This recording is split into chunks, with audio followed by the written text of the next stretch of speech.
Good morning, guys. I am Chris, and once again, welcome back to another episode of Rift Amps. Okay, Laney Pro Tube all back together, all done, fully recapped. I had a slight issue with some hum on the bias supply, negative voltage, which was just one of those caps. So that's all done and dusted, all back together, all tested. For those that are interested, the speaker inside is a Fane. I'll put some footage in now. Amp sounds great. It is, as expected, very, very, very martially. So if you're not sure what it sounds like, just kind of think late JMP, early JCM 800 will get you in that kind of ballpark figure of what this thing does. So yeah, all done, dusted. Customer can have it back. He's got a bag of bits that he can take with him, and I can get on with the next amplifier. Well, this thing has just turned up. Marshall MG100 HDFX. You all remember these. They're the solid state amplifiers with the onboard digital effects. Now, customer contacted me on Instagram and said he's had this in his garage for a while. It doesn't work. Could he donate it to me? So I've said, of course, yeah, why not? So it's the 4x12 cab, the MG cab, which is the particle board and the head that comes with it.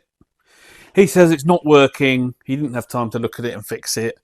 I just needed to get rid of it. And would I want it? So I have taken it on. I'm going to try and get it fixed and then up for sale. It's come with the foot switch as well, which has the usual plug damage. So we'll get that sorted. One cool mod to do is to, rather than have it hardwired, just put a socket on the back and then you can disconnect it and have that on your pedal board and just have a lead running to it. So yeah, it's the amp itself. It's a bit grotty, a bit dusty. Looks like it's been through. Well, it's definitely been stored somewhere that you generally wouldn't want to store an amp, but there you go. So there you go. I think it's got the original speakers in. It feels like it has on weight alone. So yeah, let's get this. Let's see if we can get this fixed and sorted, and then I'm going to offer it up for sale. Well, I don't know about you, but to me that looks like a very nice sine wave. What's that? 22 volts RMS into 8 ohms, which puts us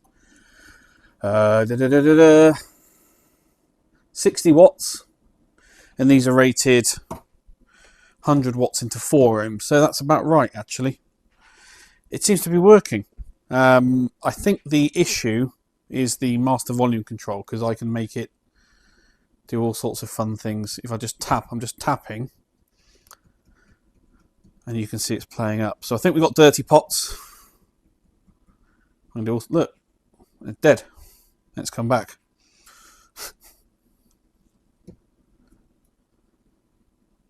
So I think this is just going to need a general service, clean up, sort out, check the cabinet out, make sure it's all good.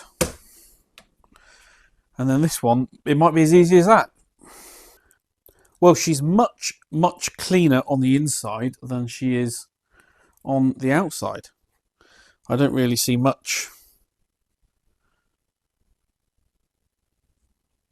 apart from the old spider web. I don't really see any issues with this.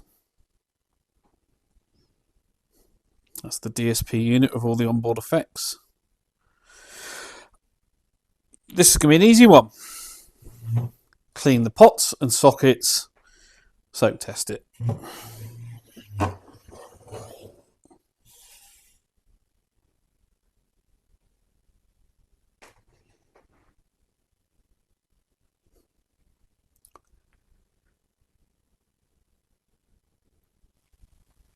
Right, foot switch for the Marshall MG100. As I said, it's quite an easy mod to convert it to plug and play rather than a hardwired cable.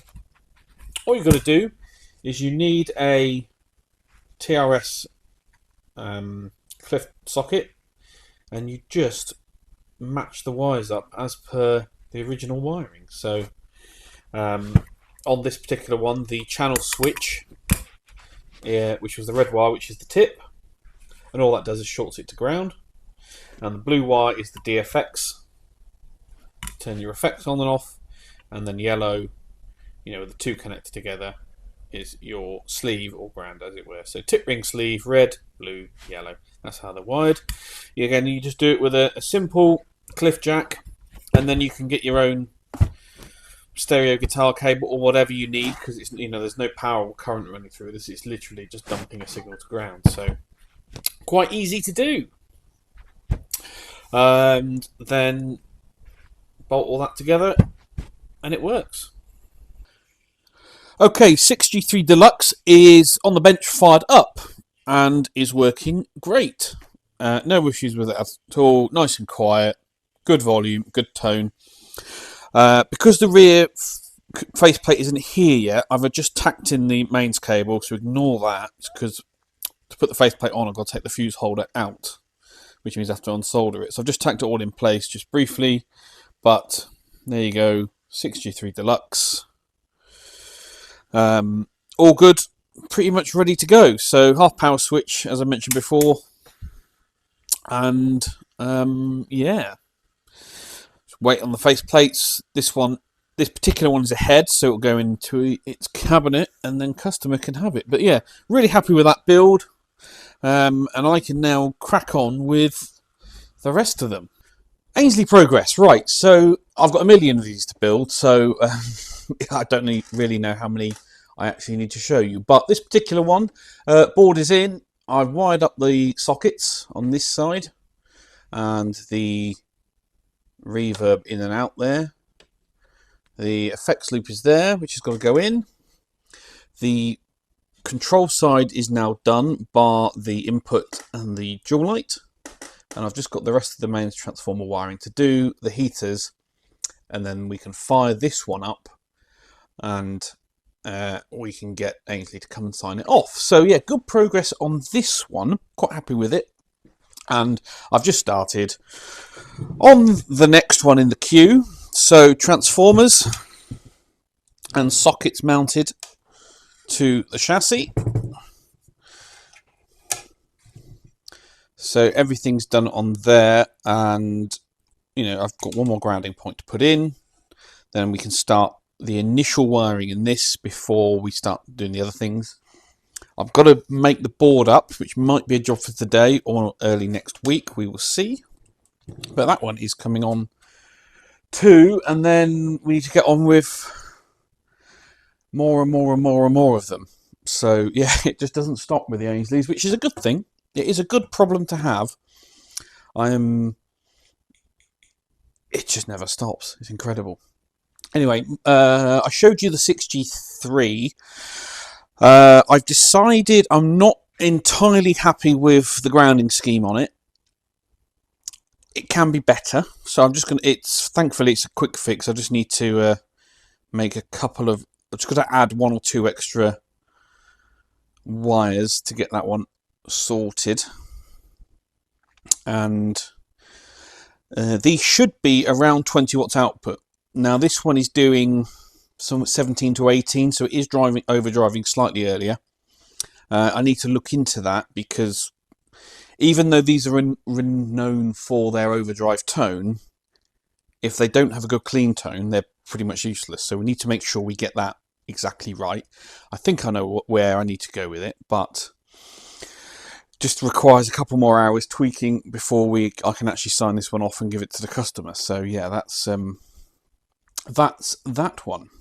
Not sure if I've shown this one to you already, but this is a Blackhawk build, which is our EL84 hot rodded Vox style amplifier. Very simple.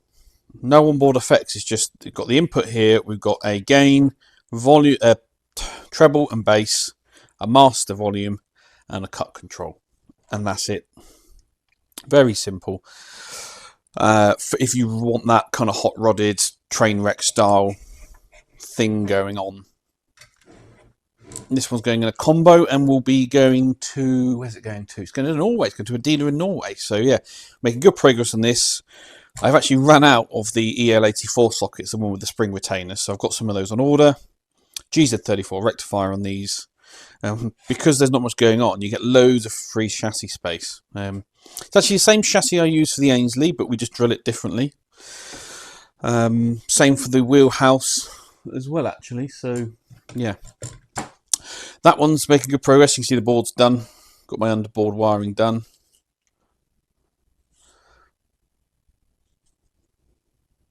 In case you're interested.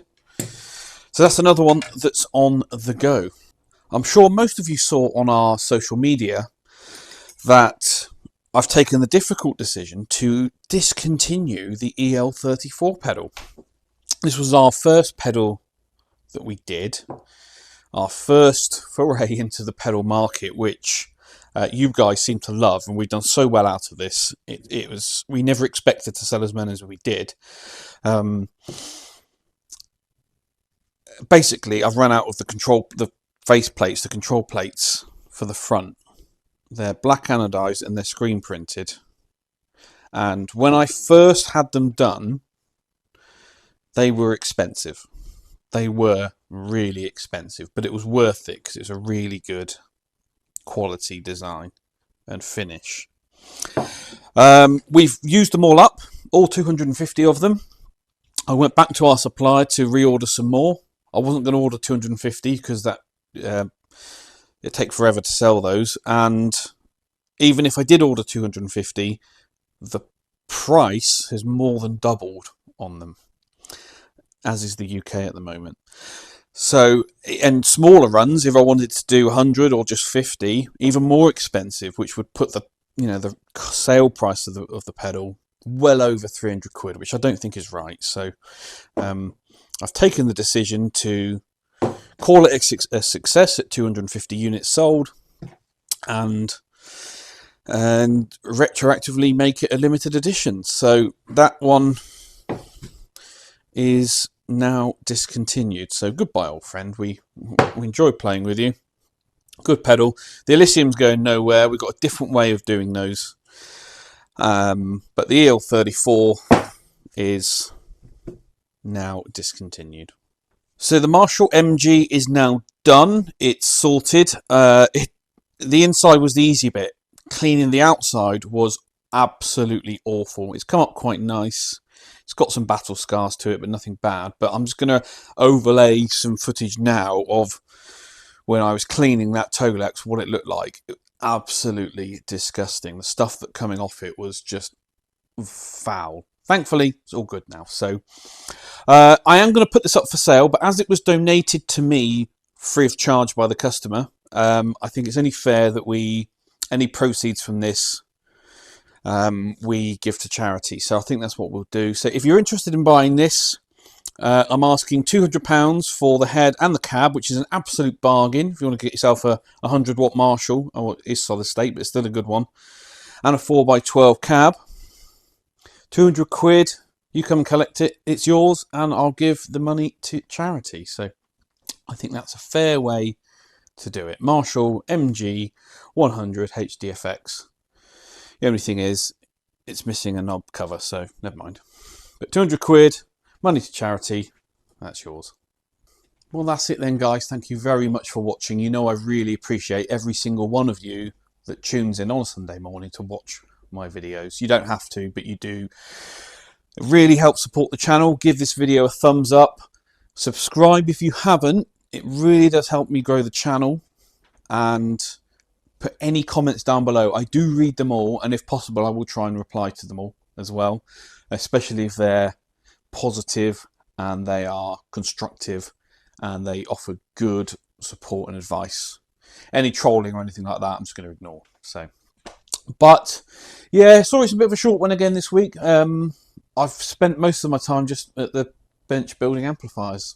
I haven't had many cool repairs turn up this week, so it's been an interesting one. Anyway, so I shall see you all at the next one.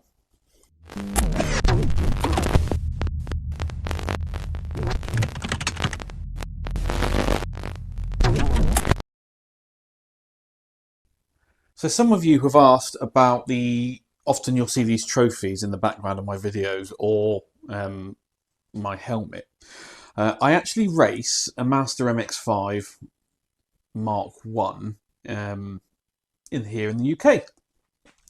It's an endurance car, or a mini endurance car as we call it. We do 45-minute races with a compulsory pit stop, and this is my 5th year of racing, and these are all of the trophies I've amassed so far, which is 3 wins, loads of seconds, loads of third places as well. So and I even did a guest race in the Ford Puma Cup, 3rd place on the Silverstone Grand Prix circuit. So not just rear wheel drive for me, it's I had a go in a front wheel drive car as well. I actually won last time out at Donington Park in the BRSCC Club Stop Trophy, 1st place in class.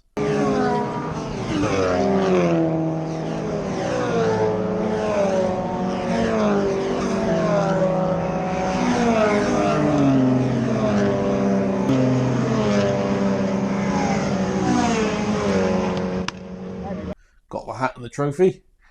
And on the day that this video comes out, I'm actually racing at Silverstone on the international circuit. I wasn't meant to be racing. I was in fact 21st reserve. So there were 20 people in front of me waiting to join the 44 car grid.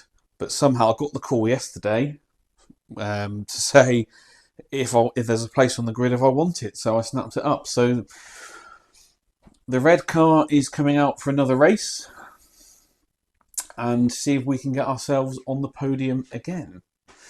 So yeah, that's what I like to do in my spare time. But a lot of you wanted to see the trophies,